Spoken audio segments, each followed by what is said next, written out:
Ladies and gentlemen, grab your gloves and get your compost ready. Stepping into the ring is the perennial powerhouse, the sultan of soil, the beast of the beds, where permaculture reigns, food grows wild, community roots run deep, and yes, the garden punts hit hard. Freedom starts in the soil. This is the Guerrilla Gardening Show. Welcome back to the Guerrilla Gardening Show. I'm Mike with Mike's in the Garden, back with Sam from Central Florida Abundance. What's happening, Sam? What's going on, Mike? We're hanging in there today.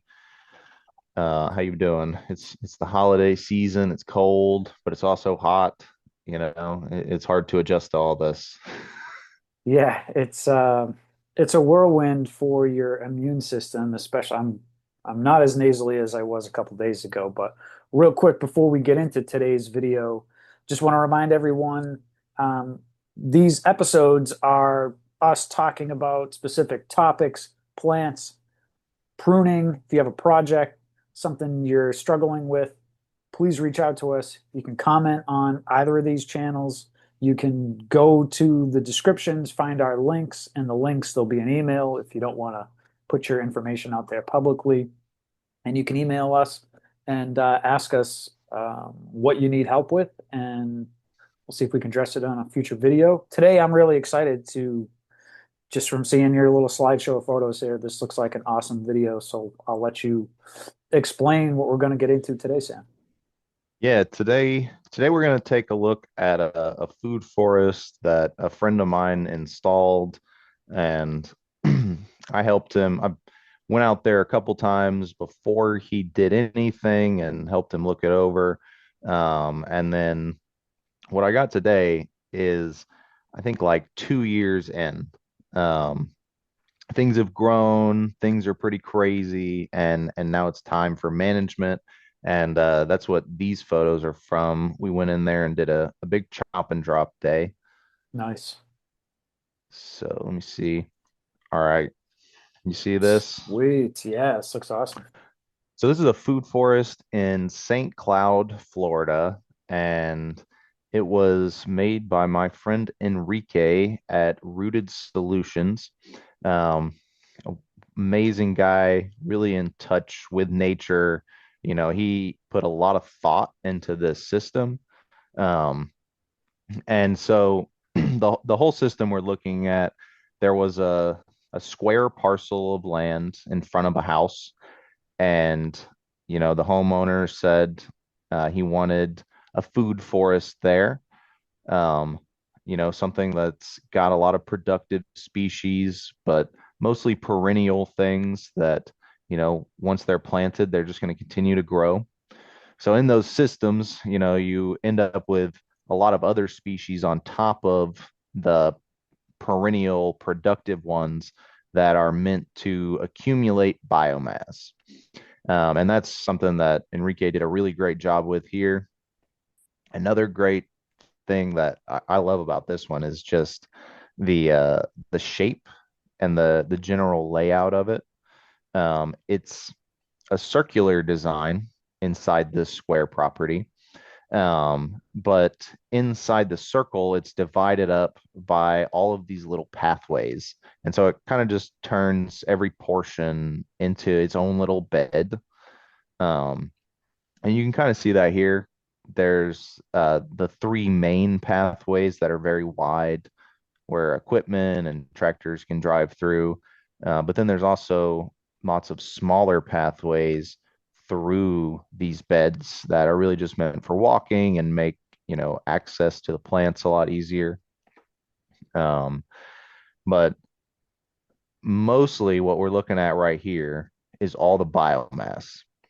And I think at this point, it had gone like probably 12 months since it had been pruned at all. And like I said, I think at this point it was like 2.5 years old.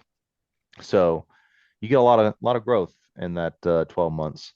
Yeah. And so you see we got the tractor out there. We're going to be pruning some trees. This eucalyptus tree, we top those so that they can branch more laterally. and provide some shade and canopy once they reach this mature height. Um, there's also lots of Napier grass in here. That's a big biomass producer, along with the bananas. They've created a ton of biomass. You can even see, down below these bananas, how they've just covered the soil with their leaves. And then we've also got Mexican sunflower throughout the system, which after this day turned into almost a regrettable choice because after a year, the Mexican sunflowers are just not, they're not easy to prune. That takes a large part of the day just cutting those down.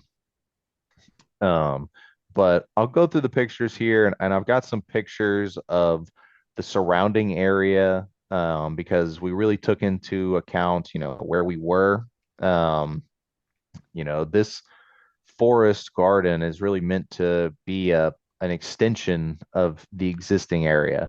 And I mean, the plant species are different. There are a lot of native species in here in the understory.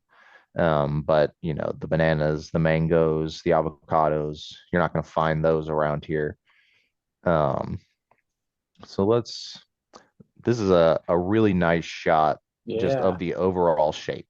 So here you can see the pathways, um, and they're not even straight amongst themselves. They have a bit of curvature. He could tell you the math behind this shape. Okay. If you go check out his pages, I'm sure he's got, detailed of how he came up with this design, but I think it's gorgeous. And then also in this shot, you can kind of see there's a gate here, but Oh there's a yeah. fence that surrounds this whole square property. And the fence is about 8 feet tall, and it's a deer buster fence. Okay. Because this is a rural part of St. Cloud, is still very forested, so there's a lot of deer, a lot of things that are coming in here that are eating some of the fruit trees. So that fence was put up preemptively because they knew that was going to happen. And now it's kind of become, you can see it in the back of this shot. That's the Yeah. fence, but it's really just a wall of plants. Okay. There's some plants planted along the fence that'll eventually, take its place. Because, I mean, even a metal fence, after 50 years, they're gonna lose a lot of their power. Hmm. But by that time, the shrubs and the trees that are planted along this are gonna create quite the barrier, and they'll last for, 100 years. You can see more of the fence over here. Um, right outside the fence, this is actually vetiver grass or actually, I think it might be Fakahatchee grass that Enrique planted on this bank that was a dugout channel. And the homeowner was like, I've got erosion. I've got erosion. What do I do? I keep throwing sod on it and it just washes away. And Enrique goes to him and is like, you're using the wrong kind of grass.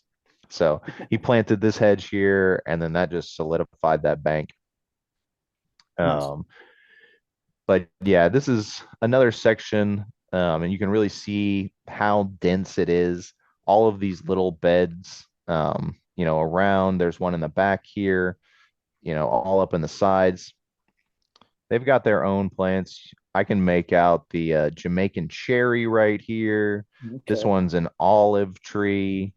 We've got uh something sad. Maybe it's Chaya. Who knows? There's a plum right here. Obviously, you've got all the bananas, Hmm. mulberries somewhere in there. I couldn't point to where they are, but I know they're in there. This is the other side. There's a coconut tucked in there. St. Cloud is pretty warm, but this site is also very wet, and so that made it really good for the coconuts. So I think there's some smaller ones mixed in, but that's the largest one that's there now. What are these large trees all the way to the left, and then there's another big tall one on the right? So that's a eucalyptus. All of those are I think they're supposed to be rainbow eucalyptus. Okay. They were there before he started to make this. Okay. And they were planted with the idea to be used as biomass, but weren't the Maintained for the yeah, use of basically, the biomass. concept of how to use them for biomass Yeah. was just like, okay, they're there. What do they do? Yeah. So once Enrique came in, he started pruning them, but I mean, they're like 50 feet tall now. Yeah. So They look it really becomes a tall. lot harder. Um, but still the bottom branches, the leaves, I think on the right side here, so somewhere in this bed, there's dragon fruit, and they were planting the dragon fruit up the sides of the eucalyptus trees because Hmm. they're just, those straight poles, and they have their lateral branches. So once the dragon fruit gets up to there, it can droop over. Um, but you work with what's there, and then, I mean, really the key is just to fill every space with, diverse plantings. So, I mean, there is still a ton of lawn, like turf grass in this area. Um, and that was requested by the homeowner. He liked it, and so it was left. And it just adds to the diversity at this point. Could those areas of soil, be better? Probably, but you have to drive somewhere, if you're gonna Sure. have large equipment. So, as long as it stays, that's fine. Um, It looks this like it's is, well maintained. So is any of it used for mulching or biomass itself? you know, funny enough, at this point, when we showed up on this day, it was, I mean, it's crazy to think about, but it was so overgrown. And, you know, I mean, the plants are tall, the biomass was tall, and you can see the rest of the property here. It's very neat and tidy. Very, yeah. The homeowner was at a breaking point. He was ready, literally told us he was ready to burn it all down. He was like, I don't know what to do with it. It's too crazy. Uh, you know, what what do I do with this mess? And so I'm going to skip over a few pictures here. You can see kind of the surrounding area, trails that are off. That's like a fishery. Um, but then we get to here. And so you can already see kind of a stark contrast between these beds and these ones over here. Sure. And so this is after a long day of chop and drop. I think there was four of us out there that day, and we did half of this food forest. Um, and I mean, you know, all of that brown is just material that's been deposited onto the ground, you know, carbon that's being put back into the soil. It's nutrients for those plants. And so this is a little pan around that I did of the area that we cut. And I mean, this is a good shot of it. I mean, this was the spot we were looking at before. This is that olive tree right here. This is Hmm. that sad, sickly little, I don't even know what it is. Now that I see it, I think it's a the edible leaf hibiscus, like the salad tree Huh. that has just never been pruned or harvested from and is just scraggly. But you can see now, the intentional plants. There's canna lilies down here. There's pineapples every couple feet. There's a loquat trees. All the fruit trees are out now. Mm. We've even got that's not a fire bush, but it's some kind of flowering herbaceous plant. Um, you know, it's very defined. You can see what's supposed to be there, and all of that stuff now still looks pretty good, save that salad tree. Uh, so it's just going to explode after, all of this organic material has been deposited. And it did. You know, he One of the complaints that he had about 6 months after this, because we do, we follow up with him, see what's going on, and he was upset that he was harvesting all of these mangoes and bananas, and he didn't know what to do with them. And so, sometimes people are just not going to be happy anyway, but he kept up with this as much as he complained.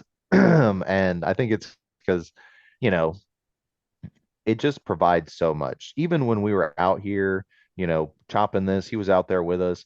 We were snacking on mulberries, we were snacking on Jamaican cherries.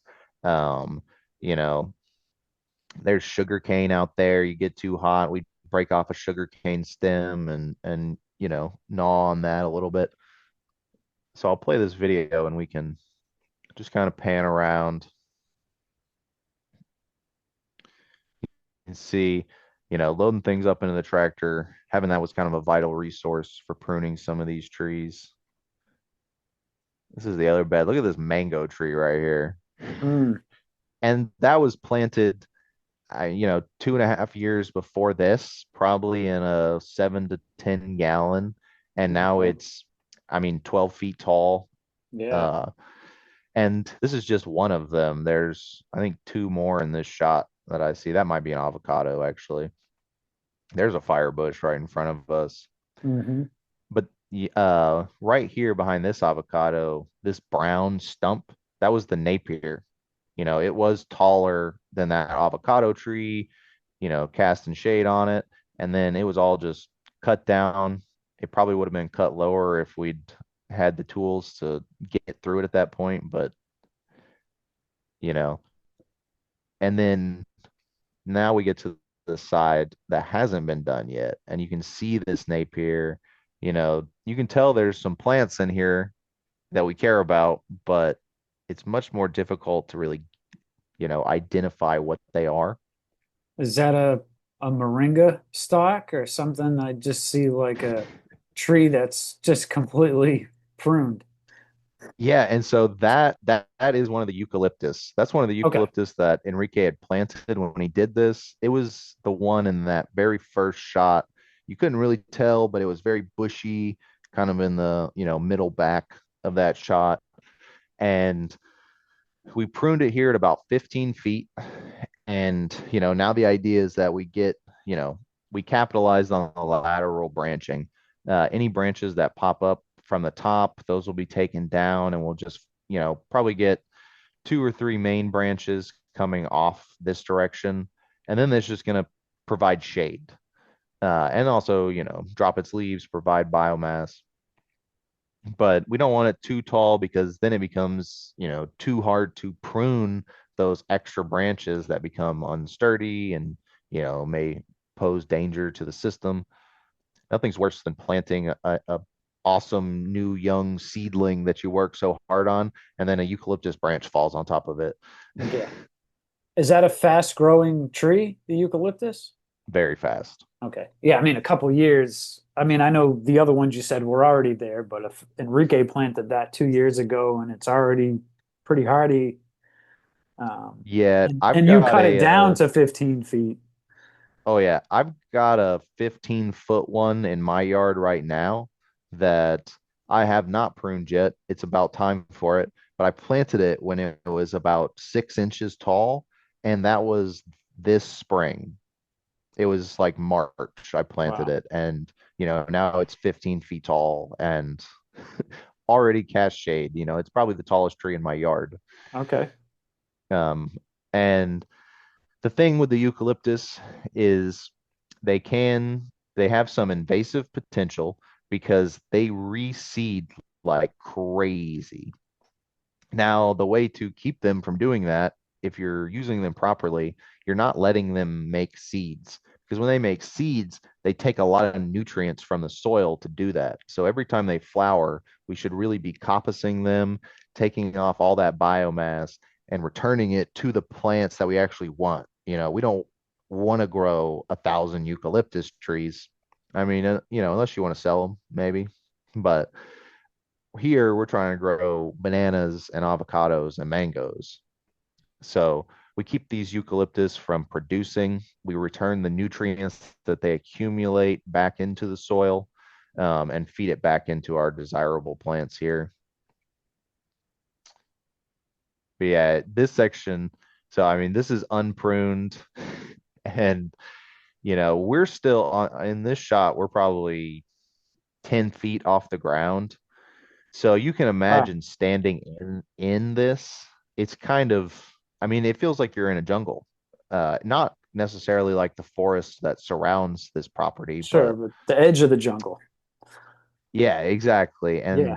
And for somebody who's used to just having a lawn, that can be kind of overwhelming. How do I maintain this? I can't run my lawnmower through here. Um, and so that was a big part of what we did. We showed him the tools, that are preferred for getting in and, knocking this stuff down. Um, he was blown away by the amount of work it took to do this.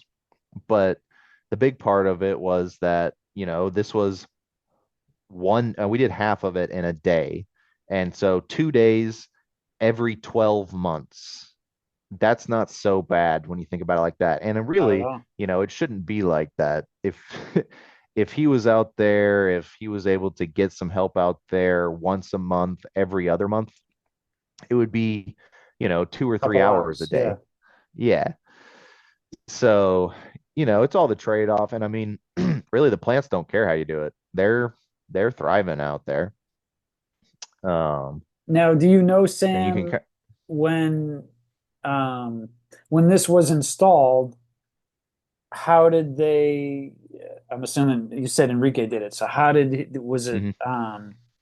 mulch brought in? Was it cardboard laid down on top of those bedding areas? Yeah, that's a great question.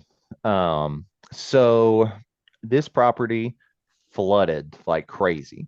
Um, every time it rained, it's a real wet area, but also the soil here was super compacted. It had been turf grass for way too long.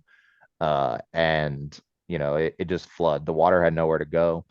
Um, so the first thing that Enrique realized was that, some of these things we should mound these beds. The beds are probably about 12 inches taller than the native soil level.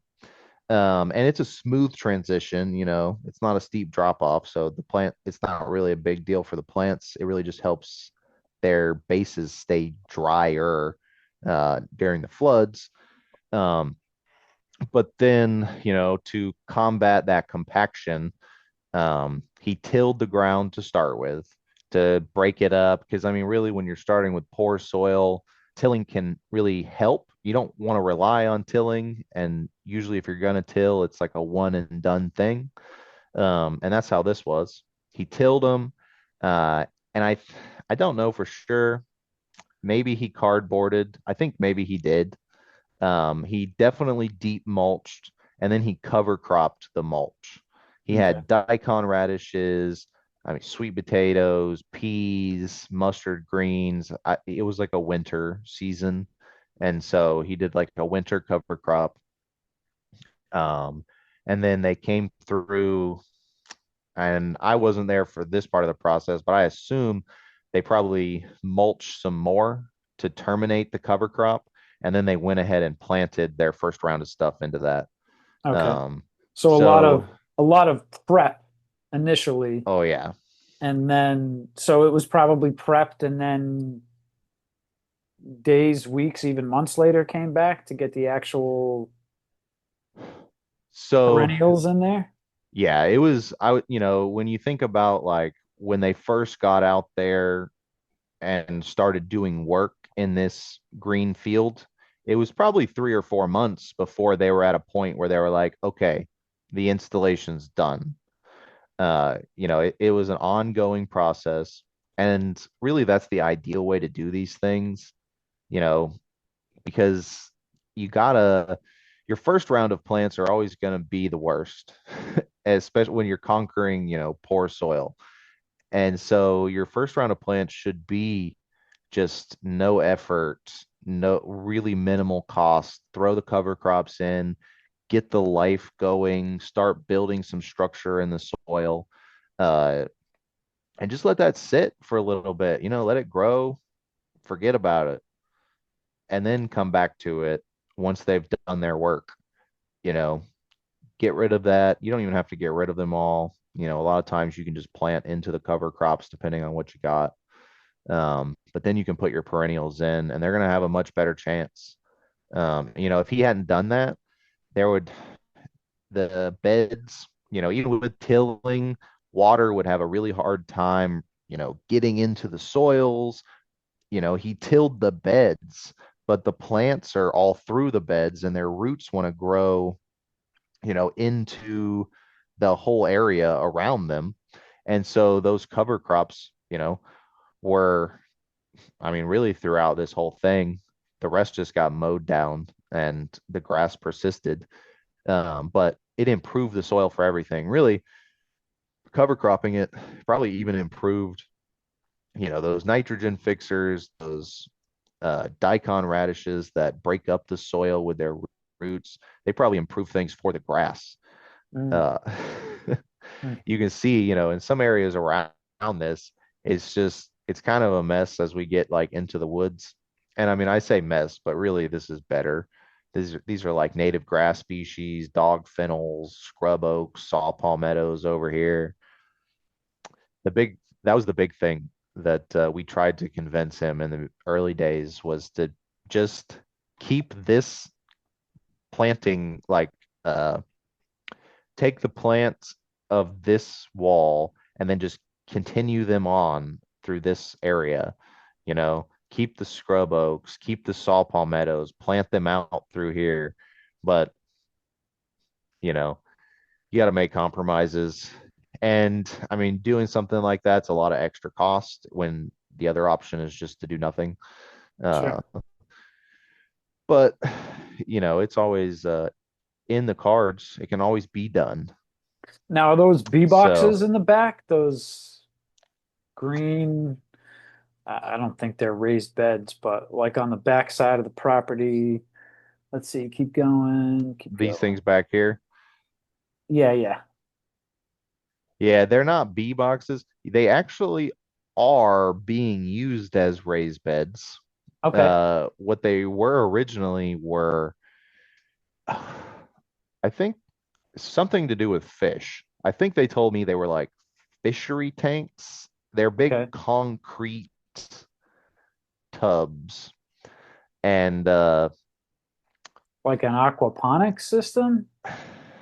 no, Okay, no, it, like this whole place was a fish hatchery, where they would breed fish and sell them, bait, food stores, whatever. And so this guy just has 100 of these things on his property that he's never used, but they're okay. giant and concrete, and you can't really dispose of them. No. You And paint them so green and make them look natural? exactly. So for some things, like he's got some herbs and some tomatoes and annuals that one day he could grow in the ground, but right now when he, is only going out there occasionally, it's easier to protect them in these raised beds. Right. And so, you can, I mean, that integrated in, I'll say those raised beds probably get him out there in the food forest more than anything else, because he Okay. goes out there to look at his tomatoes and then he's like, oh, and there's also a bunch of mangoes Yeah, today. I can Where did just those be come from? pulling fruit. Yeah. Yeah. And so, I think this system is a great example of For just sure. smart design. Yeah, Uh, it's really easy to work in it. Like it was a lot of work. I think I'm gonna take a guess, and I think it's like half an acre, this whole square. okay. Um, Big project. And that's what I told the guy, the customer. I was like, dude, you asked for this. I don't think you Sure. knew what you were asking for when you asked for a No, half acre doesn't food sound like forest. it. Yeah. But, that you got it. It's, there's just nothing wrong with it. Uh, but it's a learning process. And I'm sure that I mean it's still there. I know he didn't burn it down, so he's still doing stuff in it. Yeah, yeah. That's great. But yeah, I don't know if I have any other videos. Let's just see what this one was through the files. Yeah, and then we can Then we share can Enrique's page. yep, good way to close it out. Yeah, Just it's a a great nice shot. panorama. I mean, I'm envious. I like the design, the layout. It's pretty awesome. So And for $3 million, it can be yours. I'm I'm not that far away, Sam. I'm All right. $2,999,000 away from so Hey, they say the first step is the hardest, so that means every dollar you've already got the first dollar. So yeah. every next one will be easier. But yeah, so I'm happy to show off Enrique's. Now let's show people his page. Yeah, I'll pull them up So here. they want to go get his services. He's spending a lot of time in Brazil these days. Nice. I devote a lot of my time to the Florida Native Plant Society, and if there was a Brazilian, rainforest native plant society, I'd say Enrique would be the president. Oh, look at that. He was out there with Andre. Awesome guy. He's always smiling. Oh yeah, there's a Looks video like of it right here.